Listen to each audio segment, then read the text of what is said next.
Hello दोस्तों। अगर मैं कहूँ कि आप अपने 30s 40s और 50s में रिटायर हो सकते हैं, ना कि 60s में, तो ये जो प्रोमिस मैं कर रहा हूँ, ये प्रोमिस जो है फायर मूवमेंट के थ्रू किया जाता है। फायर मूवमेंट में क्या है, हम आज इसके बारे में बात करेंगे और ये बात करेंगे कि ये इसको इंडिया में ये पॉसिबल है, इसके लिए हमें क्या क्या स्टेप लेने चाहिए, वो सारी डिटेल में हम डिस्कशन करेंगे। पहले तो फायर है क्या। फायर का फुल फॉर्म है, मीनिंग है फाइनेंशियली इंडिपेंडेंट और रिटायर अर्ली।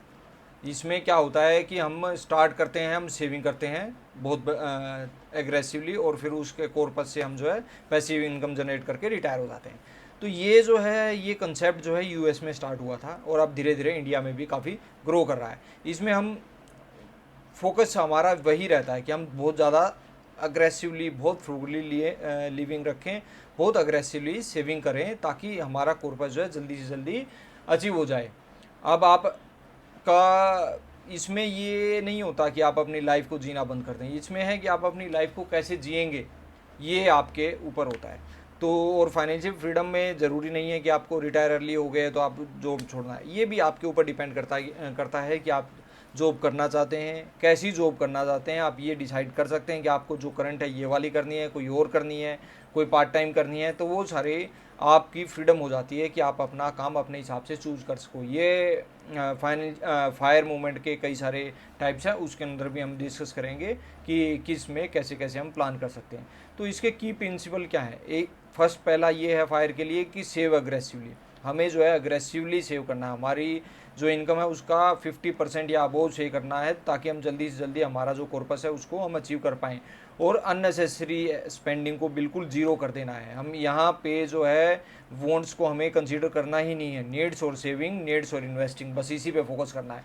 और इन्वेस्ट जो करना है वो फोकस के साथ वाइजली हमें करना है। जैसे पीपीएफ में, एनपीएस में, अगर आपको सेफ इंस्ट्रूमेंट चाहिए, स्टॉक मार्केट में, एसआईपी में, इंडेक्स फंड में, म्यूचुअल फंड में, और रियल एस्टेट में, गोल्ड में, ये सारे एसेट हैं जहाँ आप अपना इन्वेस्टमेंट स्टार्ट कर सकते हैं, इन्वेस्टमेंट को कंटिन्यू कर सकते हैं। इसमें गोल जो है वही हमारा गोल है कि कॉर्पस हमारा एक बड़ा फिक्स कॉर्पस हमारा जल्दी से जल्दी अचीव हो जाए।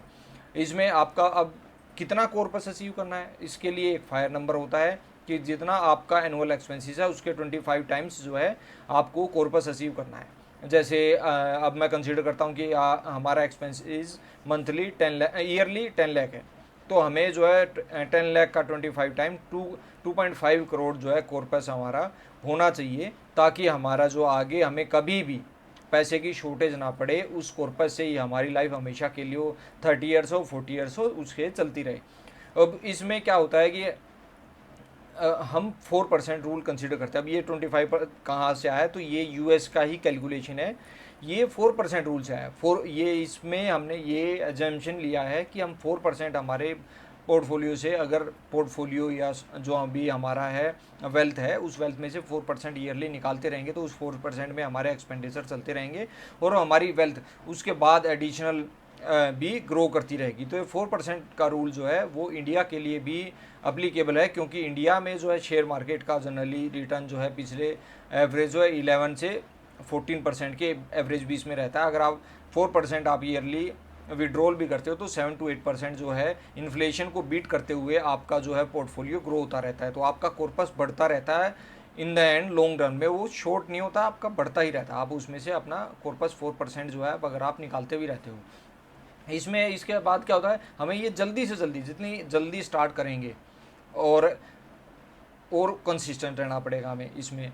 तो जितना जल्दी हम स्टार्ट करेंगे उतना जल्दी हमें कंपाउंडिंग का इम्पैक्ट मिलेगा। कंपाउंडिंग का ही इम्पैक्ट है जो हमें फायर मूवमेंट के लास्ट स्टेज तक ले जा सकता है। अगर हमारे सेविंग में, इन्वेस्टिंग में कंपाउंडिंग का इम्पैक्ट करने जितना टाइम नहीं है, तो हमें बहुत ज़्यादा परसेंटेज, बहुत ज़्यादा इनकम हमें अपनी सेव करनी पड़ेगी, तभी हम फाइनेंशियल फ्री हो पाएंगे। अगर हम कम परसेंटेज सेव करके फायर मूवमेंट को अचीव करना चाहते हैं, तो उसके लिए हमें क्या है, जो टाइम ड्यूरेशन है वो लंबा लेना पड़ेगा, क्योंकि हमें उससे कंपाउंडिंग का बेनिफिट मिल पाए। अब हम बात करेंगे कि टाइप कौन कौन से हैं फायर मूवमेंट के। फायर मूवमेंट के टाइप है लीन फायर। फर्स्ट, इसमें क्या होता है कि हम जो है बहुत कम कॉर्पस सेव करते हैं, मिनिमम जो होता है बेसिक, और हमारे लाइफस्टाइल भी हम minimum basic minimum basic plan करते हैं आगे भी, ताकि जो है हमारा वो फायर मूवमेंट अचीव होता रहे, कम से कम हमें कॉर्पस जोड़ना पड़े।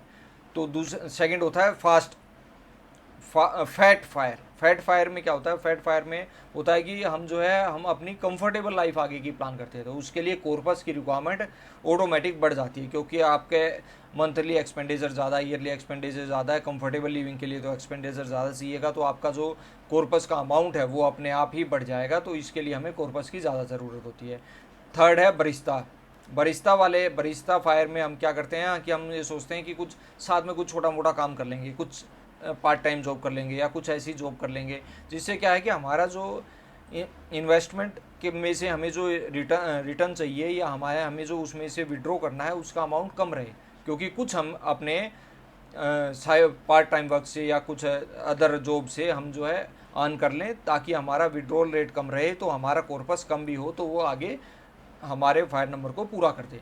और फोर्थ जो है वो है कोस्टल फायर। उसमें क्या होता है कि हम जो है अपनी एज के स्टार्ट में बहुत ज़्यादा सेविंग करके जल्दी जल्दी हम इन्वेस्ट करते हैं और उसको टाइम देते हैं, वो कंपाउंडिंग होती है, और एक टाइम आता है जब हमारा कॉर्पस का अमाउंट जो है अचीव हो जाता है, तो उसके बाद हम इन्वेस्टिंग बंद कर देते हैं, अपनी लाइफ को जीना, जो हमारी इनकम है उसमें अपनी लाइफ को जीना शुरू कर देते हैं। तो इसमें हम काम करते रहते हैं हमेशा, बट अपनी मर्जी का काम कर सकते हैं, अपनी मर्जी की जॉब कर सकते हैं, हम रिटायर नहीं होते हैं, बट हमारे पास कॉर्पस इतना होता है कि अगर हम रिटायर भी हो जाएं तो भी हमें कोई प्रॉब्लम ना आए। अब क्या है, इसके लिए चैलेंजेस क्या आते हैं? इन्फ्लेशन, सबसे पहला इन्फ्लेशन आता है, क्योंकि इंडिया में तो इन्फ्लेशन रेट ही 6% है, वो जो 6% के आसपास आती है, जो गवर्नमेंट के आंकड़े आते हैं उसके हिसाब से। और हेल्थ केयर भी इंडिया में काफ़ी महंगी है, हेल्थ केयर के जो इन्फ्लेशन रेट है वो भी नॉर्मल इन्फ्लेशन रेट से ज़्यादा है। और हमारे इंडिया में फैमिली रिस्पॉन्सिबिलिटीज़ भी होती हैं, हमारे में सोसाइटी का काफ़ी सारा प्रेशर होता है, उनके हिसाब से हमें अमीर भी दिखना है, हमें बहुत सारे एक्सपेंसेस सिर्फ इसलिए करने पड़ते हैं क्योंकि हमें सोसाइटी को दिखाना है। और फाइनेंशियल लिटरेसी भी इंडिया में कम है। तो ये कुछ चीज़ें जिस वजह से हमें फायर मूवमेंट को अचीव करने में इंडिया में चैलेंज आ सकते हैं या आते हैं। अगर हम इंडिया में भी फायर मूवमेंट को, फायर नंबर हमारा जो है उसको अचीव कर सकते हैं, अगर हम इन्वेस्ट करें वाइजली और स्मार्टली, और जो जो हमने डिसीजन लिए हैं, जो गोल डिसाइड किए हैं, उन गोल के लिए डिसिप्लिन हो के हम अपने एक्शंस को फॉलो करें, उसमें कोई लीनियंट वे में हम ना जाएं, हम उनको कंसिस्टेंटली लॉन्ग टर्म तक फॉलो करें। तो आपको क्या लगता है कि इंडिया में पॉसिबल है फायर मूवमेंट, फायर अचीव करना पॉसिबल है, या फिर आप किसी ऐसे को जानते हो जिसने फायर नंबर अपना अचीव किया है? तो प्लीज़ कमेंट सेक्शन में बताएं, और वीडियो अच्छा लगा हो तो लाइक करें, शेयर करें, सब्सक्राइब करें। Thank you.